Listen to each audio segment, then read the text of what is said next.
ఈ అప్డేట్ చూస్తున్నాం. సీఎం చంద్రబాబు అధ్యక్షతన రాష్ట్ర మంత్రివర్గ సమావేశం జరుగుతోంది. పెన్షన్స్ పెంపుతో పాటు రైతులకు పెట్టుబడి అందించే పథకానికి కేబినెట్ ఆమోద ముద్ర వేయనుంది. అలాగే డ్వాక్రా మహిళలకు పసుపు కుంకుమ కింద ఆర్థిక సాయం, ప్రభుత్వ ఉద్యోగుల ఇళ్ల నిర్మాణం, డిఏ పెంపునకు గ్రీన్ సిగ్నల్ ఇవ్వనుంది. అయితే ప్రతి ప్రభుత్వ ఉద్యోగికి సొంతింటి కల నిజం చేసేలా కేబినెట్లో నిర్ణయం తీసుకోనున్నారు. ట్రాక్టర్స్కు, ఆటోలకు లైఫ్ టైం ట్యాక్స్ మినహాయింపుపై కూడా చర్చ జరుగుతోంది. అలాగే ఉద్యోగులకు డిఏ చెల్లింపుపై విస్తృత చర్చ జరుగుతోంది.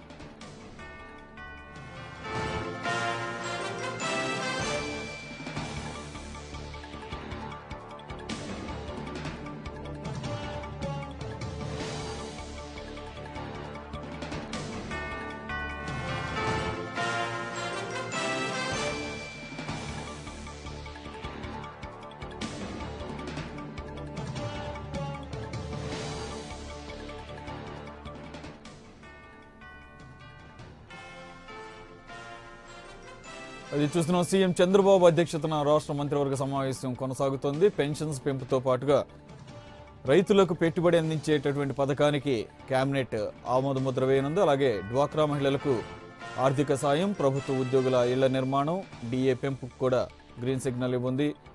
అలాగే ప్రతి ప్రభుత్వ ఉద్యోగికి సొంతింటి కల నిజం చేసేలా కేబినెట్లో నిర్ణయం తీసుకున్నారు. ట్రాక్టర్లకు, ఆటోలకు లైఫ్ టైం ట్యాక్స్ మినహాయింపుపై చర్చ జరుగుతోంది. అలాగే ఉద్యోగులకు డిఏ చెల్లింపుపై విస్తృత చర్చ జరుగుతున్నట్లుగా సమాచారం అందుతోంది.